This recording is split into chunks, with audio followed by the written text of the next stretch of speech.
Welcome to question hour. White house లో గూఢాచారుల issue ప్రపంచ వ్యాప్తంగా సంచలనంగా మారింది ఇప్పుడు. అయితే ఈ ఇష్యూ మళ్ళీ ట్రంప్ ప్రకటనలతో హీట్ పుట్టిస్తుంది. గూఢాచారులు ఉన్నారనేది తరచుగా చర్చనీయాంశమైన అధికారికంగా నిరూపితమైన సమాచారం ఏది లేదంటూ విశ్లేషకులు చెప్తున్నారు. గత ఏడాది నవంబర్లో ఇజ్రాయెల్లోని అమెరికా రాయబారి దోషిగా తేలిన గూఢాచారిని కలిశారనే వార్త సంచలనంగా సృష్టించింది. దీనిపై వైట్ హౌస్ అధికారులకు ముందుగా తెలియదంటున్నారు. తరచుగా భద్రతాపరమైన లోపాల వల్ల కీలక సమాచారం బయటకు వెళ్లే ప్రమాదం ఉందని నిపుణులు తరచుగా ఆందోళన వ్యక్తం చేస్తుంటారు. అయితే గతంలో జరిగిన కొన్ని ఘటనలపై విచారణలు జరిగినప్పటికీ స్పష్టమైన గూఢాచార చర్యలు నిరూపితం కాలేదనేది బిగ్ టాక్. ఎందుకంటే అమెరికా అధ్యక్షుడి నివాసం వైట్ హౌస్ ప్రపంచంలోనే అత్యంత సురక్షితమైన ప్రదేశాలలో ఒకటి. ఇక్కడ పనిచేసే ఉద్యోగులకు కఠినమైన నేపథ్యంతో కూడిన తనిఖీలు ఉంటాయి. అయితే ఇప్పుడు ఇరాన్ వార్ లో కూడా ఇలాంటి చర్చ జరుగుతోంది. ఎందుకంటే అమెరికాలో గూఢాచారి ఉన్నారంటూ స్వయంగా ట్రంప్ కమెంట్ చేశారు.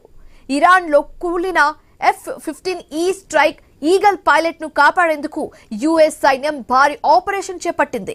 అయితే ఆ ఆపరేషన్ సమాచారాన్ని గుర్తు తెలియని వ్యక్తి లీక్ చేశారని డొనాల్డ్ ట్రంప్ ఆగ్రహం వ్యక్తం చేస్తున్నారు. ఒక పైలట్ ను అమెరికా సైన్యం కాపాడింది. గల్లంతైన పైలట్ కోసం గాలింపు మొదలుపెట్టినట్టుగా ఓ మీడియాలో స్టోరీ రావడంతోనే ఇరాన్ కు తెలిసిందనేది అమెరికా వాదన. అయితే స్టోరీ రాసిన వ్యక్తికి సమాచారం ఎక్కడి నుంచి వచ్చిందో కనిపెట్టాలని సిఐఏకు ఆదేశాలు జారీ చేశారు. లేని పక్షంలో చట్టపరమైన పరిణామాలు ఎదుర్కోవాల్సి వస్తుందన్న వార్నింగ్ కూడా ఇచ్చారు. అయితే ఆ స్టోరీ రాసిన జర్నలిస్ట్ టార్గెట్ గా కూడా అమెరికా హెచ్చరికలు జారీ చేసింది. అయితే స్టోరీ రాసిన మీడియా పేరు గాని జర్నలిస్ట్ పేరు గాని బయటకు రాలేదు. అమెరికాలోనే గూఢాచారి వ్యవస్థ ఉందా?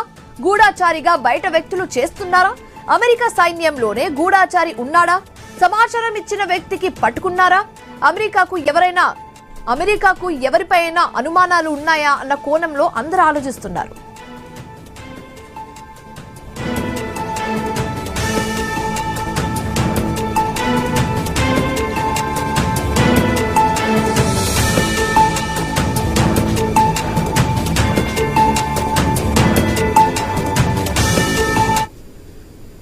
రైట్గా ఇదే అంశాన్ని మొత్తం సమరైజ్ చేసి అనలైజ్ చేసి చెప్పడానికి మా కొలీగ్ హిమాబిందు సిద్ధంగా ఉన్నారు న్యూస్ రూమ్ నుంచి. Over to you Himabindu. Very good afternoon Shivani. మొత్తంగా కూడా అమెరికా అధ్యక్షుడు ట్రంప్ కీలకమైన హాట్ కామెంట్స్ చేశారు. తమ ప్రభుత్వంలోనే ఒక గూఢచారి స్పై ఉన్నారంటూ కూడా ఒక కీలకమైన ఈ కామెంట్స్ చేశారు. ఈ కామెంట్ చాలా వరకు కూడా ఒక రక్తి కట్టించిందనే చెప్పాలి. ఎందుకంటే ఇరాన్ లో కూలిపోయిన F-15E స్ట్రైక్ ఈగల్ ఏదైతే ఉందో ఆ పైలట్ ను కాపాడడానికి కూడా అమెరికా సైన్యం కూడా భారీగా ఒక ఆపరేషన్ చేపట్టి ఈ ఆపరేషన్ కి సంబంధించి కూడా ఈ స్పై అనేవాడు మొత్తంగా కూడా ఇన్ఫర్మేషన్ అంతా లీక్ చేశాడు. ఈ లీక్ చేయడంతో ఇరాన్ సైన్యానికి ఇన్ఫర్మేషన్ వెళ్ళిపోయిందంటూ కూడా ట్రంప్ ఈ విధమైన వ్యాఖ్యలు చేశారు. నిజంగా కూడా ఈ ట్రంప్ ఏదైనా ఒక స్ట్రాటజిక్ గా కూడా ఈ మాటలు మాట్లాడాడా, నిజంగా కూడా లీక్ అయిందా అనేది కూడా ఒకటి ఆలోచించాలి. అయితే ఈ F-15E విమానం కూలిపోయిన తర్వాత పైలట్ యుఎస్ బలగాలు రక్షించాలని పేర్కొన్న రెండో పైలట్ కోసం గాలిస్తున్నప్పుడు ఈ వార్త రాసిన ఎవరైతే జర్నలిస్ట్ ఉన్నారో అసలు ఈ జర్నలిస్ట్ కి ఎలా తెలిసింది ఇన్ఫర్మేషన్? మా దగ్గర ఉన్న వాళ్ళే ఎవరో కూడా ఇన్ఫర్మేషన్ లీక్ చేశారంటూ కూడా ఎవరైతే రాశారో జర్నలిస్ట్ పేరు బయట పెట్టారో ఆ వార్తా సంస్థకు సంబంధించి కూడా ఆ ఇన్ఫర్మేషన్ కూడా బయట పెట్టలేదు. బట్ ఈ ఆపరేషన్ చాలా వరకు కూడా లీక్ చేయడం వల్లే క్లిష్టతరంగా మారిందంటూ కూడా ట్రంప్ మాట్లాడడం జరిగింది. సో మొత్తంగా కూడా ఎవరైతే ఇన్ఫర్మేషన్ లీక్ చేశారో వాళ్ళ పేర్లు బయట పెట్టారు, లేకపోతే వాళ్ళపై చట్టపరమైన చర్యలకు సిద్ధం అంటూ కూడా ట్రంప్ ఆ జర్నలిస్టులు కూడా బెదిరించినట్టుగా తెలుస్తోంది. మొత్తానికి ఇవంతా కూడా చూస్తుంటే అమెరికా అంటే ఎవరైతే కూడా యుఎస్ రెండో పైలట్ కోసం గాలిస్తున్న వార్త ప్రచురితమైన జాతీయ భద్రతకు సంబంధించిన ముప్పుగా కూడా దీన్ని మొత్తంగా ట్రంప్ చెప్పుకొస్తున్న పరిస్థితి. బట్ నిజంగా కూడా ఇది జరిగిందా, లేకపోతే ట్రంప్ జనరల్ గా మాట్లాడుతుంటారు కదా అట్లా ఏమైనా కామెంట్స్ చేశారు? ఎందుకంటే ఇప్పుడు ఎలక్షన్స్ కూడా రాబోతున్నాయి అమెరికాలో. బట్ దీన్ని ఏదైనా కూడా స్ట్రాటజిక్ గా వ్యూహాత్మకంగా కూడా ఏమైనా మాట్లాడా? బట్ ఇది ఇలా వ్యాఖ్యలు చేయడం వల్ల ఇరాన్ యొక్క వాళ్ళకి ఇన్ఫర్మేషన్ వెళ్ళిపోయింది అంటారు. బట్ ఏది ఉందో వాస్తవం ఒకసారి తెలుసుకునే ప్రయత్నం చేద్దాం. అసలు ట్రంప్ మాటలకు సంబంధించి ఎందుకు ఇలాంటి వ్యాఖ్యలు చేశాడు? రైట్, మనతో పాటు జాయిన్ అయ్యారు పోతిరెడ్డి కృష్ణకాంత్ గారు, ఏపీ బీజేపీ మీడియా ప్రతినిధి, అలాగే విశ్లేషకులు నల్లల రామకృష్ణ గారు, ఇద్దరు జాయిన్ అయ్యారు. నమస్తే అండి, welcome to drive. Right, America ప్రభుత్వంలోనే ఒక గూఢచారి స్పై ఉన్నారంటూ ట్రంప్ ఈ వ్యాఖ్యలు చేయడం జరిగింది. ఎందుకంటే F-15E ఈగల్ స్ట్రైక్ ఏదైతే కూడా దానికి సంబంధించిన పైలట్ కి సంబంధించిన ఒక ఆపరేషన్ జరిగింది. ఆపరేషన్ కి సంబంధించిన విషయాలు అక్కడ వాళ్ళే లీక్ చేయడంతోనే మొత్తంగా అది ఇరాన్ మీడియాకి, ఇరాన్ లో ఉన్న వాళ్ళకి తెలిసిపోయింది అంటూ కూడా ట్రంప్ చేసిన వ్యాఖ్యలు నిజంగానే స్ట్రాటజికల్ గా భాగంగానే ట్రంప్ ఇదైనా చేస్తే నిజంగానే కూడా ఇన్ఫర్మేషన్ లీక్ అయింది అనుకోవచ్చా? ఎట్లా చూడాలి ట్రంప్ మాటల్ని? హిమబిందు గారు, ముందుగా మీకు ఐ న్యూస్ ప్రేక్షకులకు అందరికీ నమస్కారం అండి, అండ్ తోటి ప్యానలిస్ట్ గారికి కూడా. ముఖ్యంగా ఇవాళ రోజు మనం చూసుకుంటే ఇది అమెరికా సమస్య ఒకటే కాదు, వరల్డ్ గ్లోబల్ సెక్యూరిటీకి సంబంధించిన విషయం కూడా. అంటే ఒక దేశంలోనే ఇంటర్నేషనల్ లెవెల్లో FBI అండ్ CIA లాంటి పెద్ద పెద్ద సమస్యల్ని నడిపించే ఒక అమెరికా లాంటి దేశంలో కూడా వాళ్ళ ఓన్ వైట్ హౌస్ లో ఇన్ఫర్మేషన్ లీక్ అవుతుందంటే ఇది కొద్దిగా నిజంగా ఆలోచించాల్సిన విషయం. ఎందుకంటే ఒకటి, ఇక్కడ ముఖ్యంగా వైట్ హౌస్ లో నిజంగా స్పై ఉన్నాడా, లేకపోతే వాళ్ళ ఇంటర్నల్ డేటా లీకేజ్ అయిందా, వేరే ఒక మీరు అన్నట్టుగా ఒక జర్నలిస్ట్ ద్వారానో వేరే వాళ్ళ ద్వారానో రకరకాల సోర్సెస్ వల్ల అది లీక్ అయిందా అనేది పక్కన పెడితే, యుద్ధ సమయంలో ముఖ్యంగా ఇలాంటి ఇన్ఫర్మేషన్ లీక్ అవడం అనేది it's a very serious thing. ఒక బుల్లెట్ కంటే ప్రమాదకరమైనది ఇన్ఫర్మేషన్ యుద్ధ సమయంలో. సో అది మనం చాలా సీరియస్ గా తీసుకోవాలి. అండ్ ముఖ్యంగా ట్రంప్ అంటే మనందరికి తెలుసు, ఇదివరకు ప్రెసిడెంట్స్ కంటే కొద్దిగా డిఫరెంట్ గా ట్రంప్ అనే వ్యక్తి కొద్దిగా ఏదైనా కానీ ట్విట్టర్ లో, సోషల్ మీడియాలో చాలా యాక్టివ్ గా ఉంటాడు. అండ్ దేశ సమాచారాన్ని, వాళ్ళ గవర్నమెంట్ చేసే పనులని యాక్టివ్ గా ట్రాన్స్పరెన్సీ అనే పేరు మీద ప్రతిదీ సోషల్ మీడియాలో పెడతాడు ఆయన.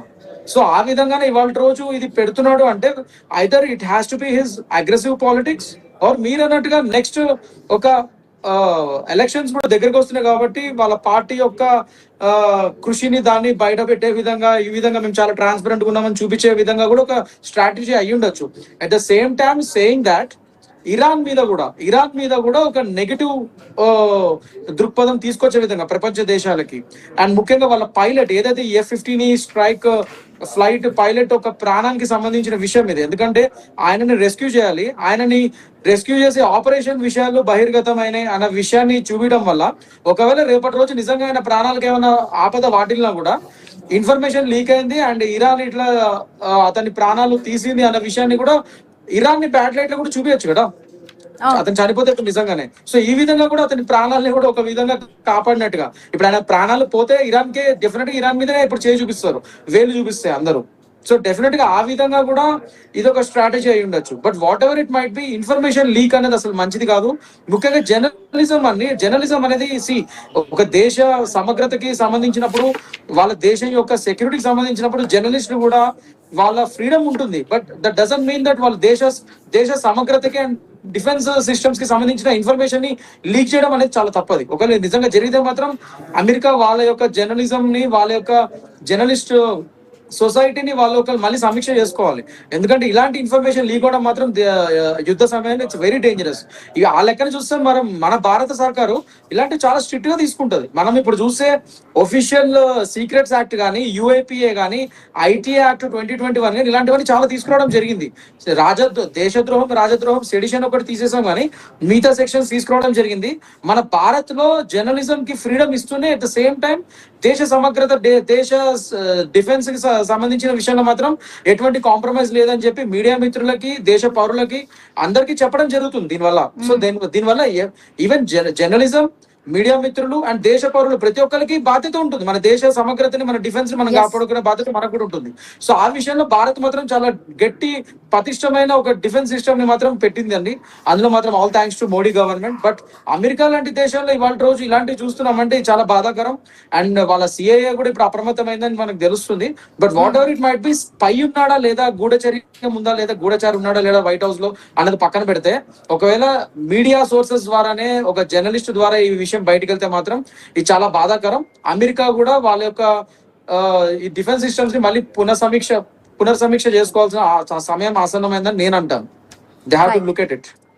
ఎస్, నల్లల రామకృష్ణ గారు కూడా జాయిన్ అయ్యారు. నమస్తే అండి రామకృష్ణ గారు.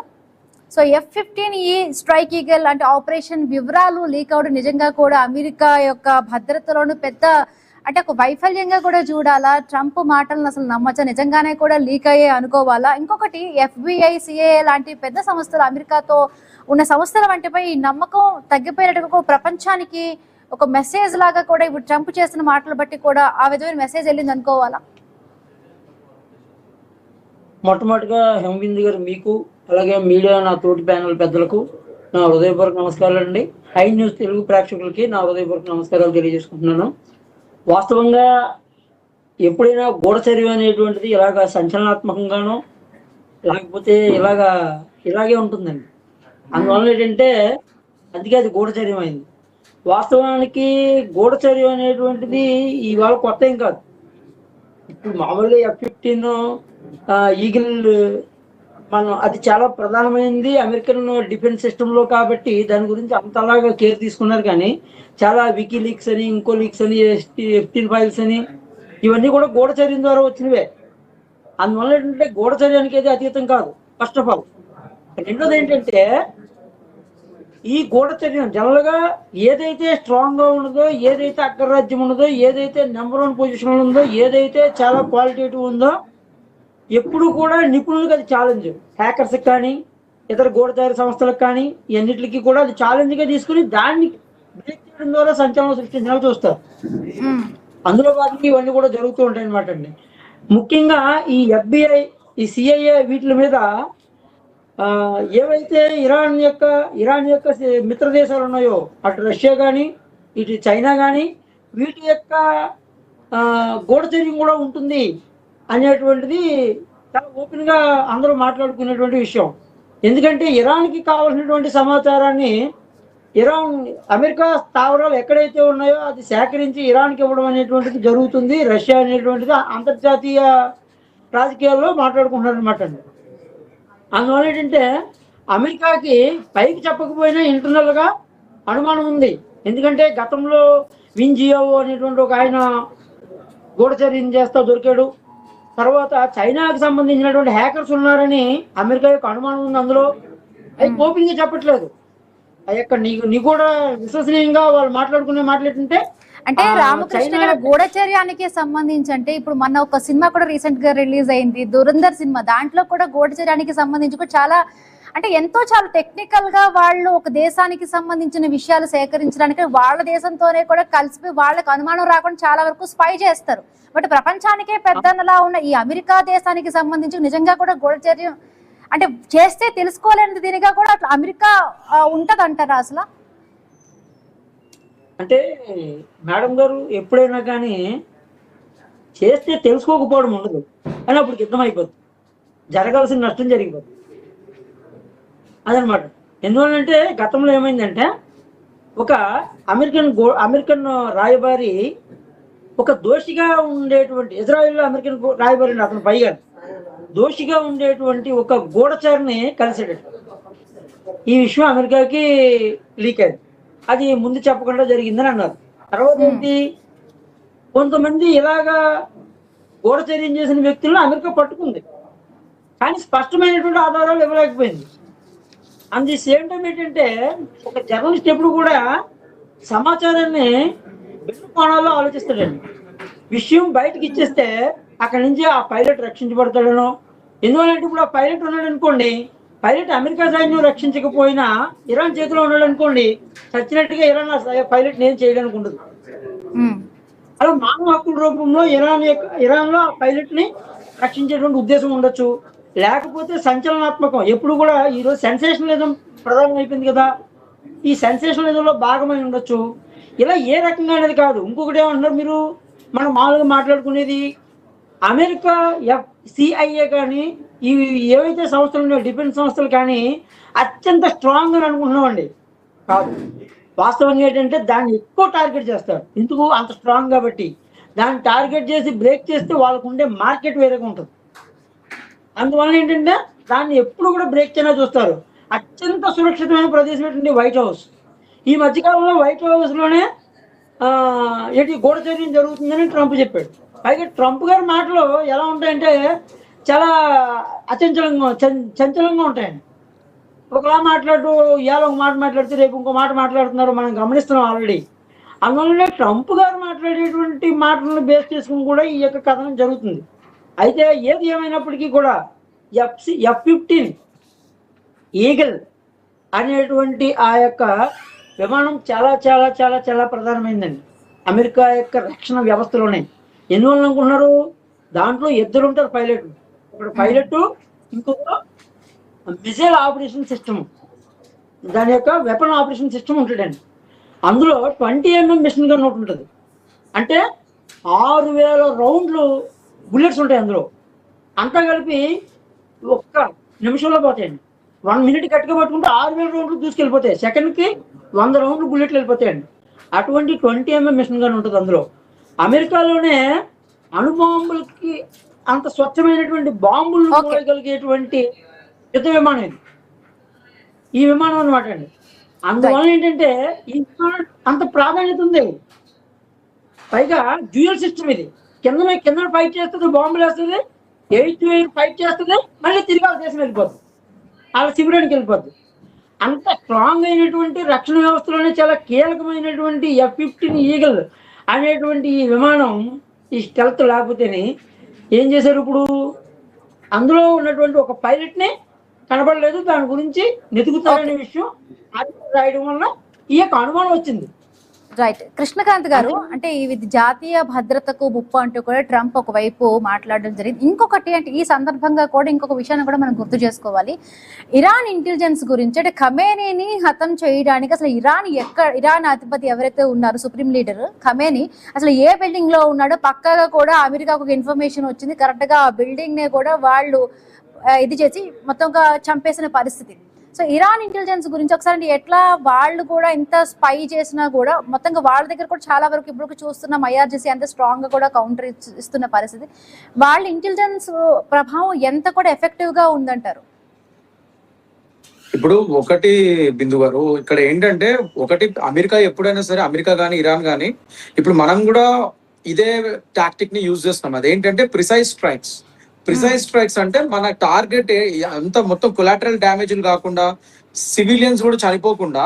ఇప్పుడు మనం యుద్ధం ఎలా చేస్తున్నాం అంటే, ఇప్పుడు మీరు ఒక ఆపరేషన్ సింధూర్ చూసినా ఏం చూసినా కేవలం టెర్రరిస్ట్ శిబిరాల మీదనే మనం టార్గెట్ చేసాం. సో అదే విధంగా అమెరికా ఇరాన్ కూడా ఇప్పుడు కేవలం వాళ్ళ యొక్క ఇరాన్ అధ్యక్షుడు ఎక్కడున్నాడు, అతని మీద ఎప్పటి నుంచో నిఘా పెట్టింది. అతను మనకు తెలుసు ఎందుకు అక్కడ యుద్ధం జరుగుతుందో ఏంటన్నది. సో ఆ విధంగా అధ్యక్షుడిని హతమారుద్దాం అనే ఒక ప్లాన్ ప్రకారం వాళ్ళకి ప్రిసైజ్ స్ట్రైక్, ఓన్లీ ఆ అధ్యక్షుడు ఉన్న బిల్డింగ్ ని మాత్రమే స్ట్రైక్ చేసి అతన్ని చంపే విధంగా చేశారు. సో జనరల్లీ ఇరాన్ ఇంటెలిజెన్స్ ఇంతకంటే పెద్దదా అంటే, ఇప్పుడు ఇజ్రాయెల్ అనేది, మొసాడ్ అనేది వరల్డ్ నెంబర్ 1 ఇంటెలిజెన్స్ వర్గం. అది మొసాడ్ అనేది అందరికి తెలుసు. ఇజ్రాయెల్ యొక్క ఈ స్పై మన దేశంలో రా ఎట్లా అట్లా మొసాడ్ ఉంటుంది Israel. That is world's number 1 secret agency అది. దాని తర్వాత అమెరికన్ CIA, FBI కూడా ఆ పందాలోనే పనిచేస్తారు. దాని తర్వాత రష్యన్ KGB కూడా అదే పందాలో చాలా టాక్టికల్ గా అండ్ చాలా ఎఫిషియెంట్ గా పనిచేసే ఒక సీక్రెట్ ఏజెన్సీ అది. అండ్ ఇవాళ రోజు వాళ్ళకి ధీటుగా మన భారతదేశంలో రా కూడా తయారైంది. అది స్వయంగా మొసాడ్ అండ్ CIA ఒప్పుకుంటున్నారు ఇవాళ రోజు. రష్యన్ KGB కూడా ఒప్పుకుంది. రా ఇవాళ రోజు one of the world's number 1 secret agency మన దేశంలో అని చెప్పి. సో మనం దానికి గర్వపడాలి ఒక విధంగా. సో ఆ విధంగా మనం కూడా అంతే ప్రిసైజ్ స్ట్రైక్స్ ని మాత్రమే చేస్తాము. సో అదే విధంగా ఇరాన్ యొక్క ఇంటెలిజెన్స్ మనకి ఆన్ పార్, ఇప్పుడు అమెరికాకి, ఇజ్రాయెల్, మొసాడ్ కి అంత ఆన్ పార్ ఉండే విధంగా ఉన్నారని నేనైతే అనుకోవట్లేదు. సో అందుకని ఇది ఖచ్చితంగా ఇంటర్నల్ లీకేజ్. ఇది డెఫినెట్ గా ఇవాళ రోజు ఇప్పుడు ట్రంప్ ఏదైతే చెప్పాడో, ఒక స్పైని పెట్టి అంత ఇదిగా వైట్ హౌస్ లో ఒక స్పై చొచ్చుకునే అంత, ఇరాన్ స్పై వెళ్లే అంత ఉంటదని నేనైతే అనుకోవట్లేదు. డెఫినెట్ గా ఇప్పుడు ఈ లీక్ వల్ల ఇరాన్ కి ఏమైనా వ్యూహాత్మకంగా కూడా ఏమైనా లాభం కలుగుతుందా? అండ్ ఇంకా ఈ యుద్ధం ఇంకా కూడా కంటిన్యూస్ గా జరుగుతుంది కాబట్టి ఇప్పుడు అమెరికా ఇరాన్ మధ్య ఇంకా ఉద్రిక్తతలు పెంచే విధంగా కూడా ఉండొచ్చు అంటారా ఈ న్యూస్ తో? నన్ను అడిగితే ఇరాన్ కంటే ఇక్కడ అమెరికాకే ఎక్కువ లాభం అంటా నేను. ఇరాన్ కి నష్టం కలగాలని ఇది కావాలని ట్రంప్ లీక్ చేశాడు అని చెప్పి నేను అంటాను. ఎందుకంటే ఇవాళ రోజు మీరు చూసుకుంటే బిందు గారు, వరల్డ్ లో ఇప్పుడు యుద్ధం అనేది దాని యొక్క రూపు మార్చుకుంది ప్రపంచంలో. ఇదివరకు లాగా ఒకప్పుడు మామూలుగా బాంబులతో వాటితో కొట్లాడేవాళ్ళు, దాని తర్వాత న్యూక్లియర్ వెపన్స్ అన్నారు, దాని తర్వాత ఇప్పుడు అంతా air defence systems, air strikes. ఇప్పుడు అంతా ఒక విధంగా వేరే 3 భాగాలుగా ఇప్పుడు యుద్ధాలు మారాయి. 3 భాగాల కింద విభజించవచ్చు ఇప్పుడు యుద్ధాలని. ఒకటి ఏంటంటే ఇన్ఫర్మేషన్ వార్ఫేర్, ఒకటి ఇంకోటి నారేటివ్ వార్ఫేర్, ఇంకోటి సైబర్ వార్ఫేర్. ఇట్లా 3 భాగాలుగా విభజిస్తున్నారు ఇప్పుడు యుద్ధాన్ని. ఒక యుద్ధంలో ఈ 3 భాగాలు ఇంపార్టెంట్. ఇన్ఫర్మేషన్ వార్ఫేర్ అంటే ఇప్పుడు ఇదే ప్రైమ్ ఎగ్జాంపుల్, ఒక క్లాసిక్ ఎగ్జాంపుల్. ఇన్ఫర్మేషన్ లీకేజ్ కాకుండా చూసుకోవాలి, నువ్వు ఆ ఇన్ఫర్మేషన్ ఎలా ఉపయోగించాలి, మన దేశ భద్రతకు సంబంధించిన ఇన్ఫర్మేషన్ లీక్ కాకుండా చూసుకోవడం అనేది ఒక వార్ఫేర్. మన దేశ భద్రతకు సంబంధించిన ఇన్ఫర్మేషన్ లీక్ అవుతుంటే, సెన్సిటివ్ ఇన్ఫర్మేషన్, డెఫినెట్ గా ఆపోజిట్ మన శత్రు దేశానికి అది లాభమే. సో అక్కడ వాళ్ళు ఆ యుద్ధాన్ని యుద్ధంలో ఉపయోగిస్తారు. అది యుద్ధం సంబంధించిన మన ఇన్ఫర్మేషన్ లీక్ అవడం అనేది చాలా డేంజర్. అది బుల్లెట్ కన్నా ప్రమాదం నేను చెప్పినట్టు. అదొకటి. Next narrative warfare. ఇక్కడ ట్రంప్ ఏం చేస్తున్నాడు, నా F-15E స్ట్రైక్ పైలట్ ప్రాణానికి ప్రమాదం, అతన్ని రక్షించే ఒక ఆపరేషన్ యొక్క ఇన్ఫర్మేషన్ లీక్ అయింది అని చెప్పి ఓపెన్ గా పెట్టాడు. సో దానివల్ల ప్రపంచ దేశాలకు ఒక నేరేటివ్ క్రియేట్ చేస్తున్నాడు. ఏంటంటే ఇరాన్ ఇట్లాంటి దుశ్చర్యలకు పాల్పడుతుంది, ప్లస్ నా పైలట్ కి ఇప్పుడు ఎటువంటి ప్రాణాపాయం అయినా కూడా అది ఇరానే బాధ్యులు వాళ్ళు, ఇరాన్ వాళ్ళే బాధ్యులు అనేది క్లియర్ గా చెప్తున్నాడు అక్కడ. సో దానివల్ల ప్రపంచ దేశంలో అండ్ మీరు అన్నట్టు ఎలక్షన్స్ కూడా రాబోతున్నాయి కాబట్టి వాళ్ళ పార్టీ యొక్క ట్రాన్స్పరెన్సీ కూడా చూపిస్తున్నట్టుగా, వాళ్ళ గవర్నెన్స్ ఎలా ఉందని చూపిస్తున్నట్టుగా వాళ్ళ ప్రజలకి ఈ విధంగా ఒక నేరేటివ్ బిల్డ్ చేస్తున్నాడు. That is narrative warfare. ప్రపంచ దేశాల సపోర్ట్ ఇండైరెక్ట్ గా అమెరికాకి కూడా కట్టుకుంటున్నాడు ఆయన. నేరేటివ్ వార్ఫేర్ అది. ఇంకా నెక్స్ట్ సైబర్ వార్ఫేర్. ఎట్లాగో మనకు తెలుసు ఇవాళ రోజు అంతా ఇన్ఫర్మేషన్ డేటా వార్ఫేర్ నడుస్తుంది. సైబర్ వార్ఫేర్ ఎంత డేంజర్ అన్నది ఈ డిజిటల్ యుగంలో. సో సైబర్ వార్ఫేర్ కూడా ఇన్ఫర్మేషన్ లీక్ కాకుండా, లీక్ అయ్యే విధంగా ఏ విధంగా కాపాడుకోవాలో డిఫెన్స్ సిస్టమ్స్ మెరుగుపరిచే విధంగా సైబర్ వార్ఫేర్. ఈ 3 భాగాల్లో ఇక్కడ ఇది నడుస్తుంది. ఇక్కడ ఇవాళ రోజు ఇరాన్ అండ్ యుఎస్ ఇది క్లాసిక్ ఎగ్జాంపుల్ ఇది. సో మనం కూడా రానున్న యుద్ధాలు మన దేశమే కానీ వేరే దేశాలు కానీ అప్రమత్తంగా ఉండాలి. అన్ని విధాలుగా మనం కూడా స్ట్రాంగ్ అవ్వాలి. ఆల్రెడీ మనం ఇప్పుడు స్ట్రాంగ్ గా ఉన్నాం, టు బి ఫ్రాంక్, విత్ రా అండ్ మన మిలిటరీ ఇంటెలిజెన్స్, రా అండ్ ఎవ్రీథింగ్. మనం కూడా మన దేశాన్ని భద్రతా వ్యవస్థ చాలా స్ట్రాంగ్ గా పెట్టుకోగలిగాం. కానీ అమెరికా ఇది ఒక విధంగా కేవలం అమెరికా వైఫల్యం కాదు, అమెరికా గూఢచర్యం వైఫల్యం కాదు, వాళ్ళు కావాలని కూడా ఇది చేస్తున్నారని కూడా మనం ఆత్మకోణాలను కూడా చూడాలి. సో దీనివల్ల అమెరికాకే లాభం అంట నేను ఇరాన్ కంటే.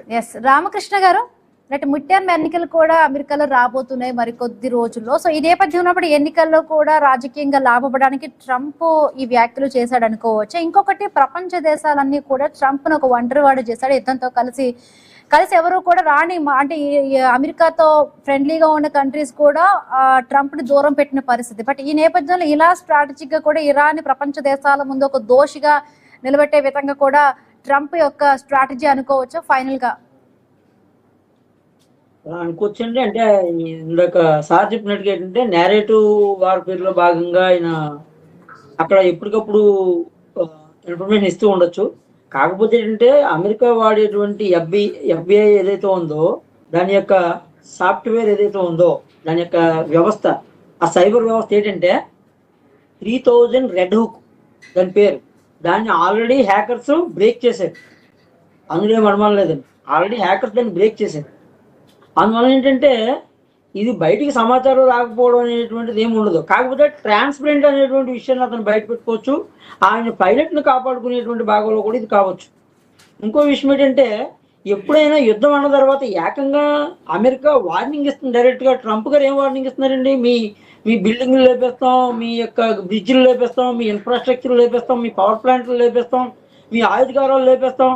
అంటే ఒక దేశంలో మనుషులు బతకడానికి ఉండేటువంటి అవస్థాపన సౌకర్య ఇన్ఫ్రాస్ట్రక్చర్ అయితే అవన్నీ లేపేస్తాం అంటున్నారు.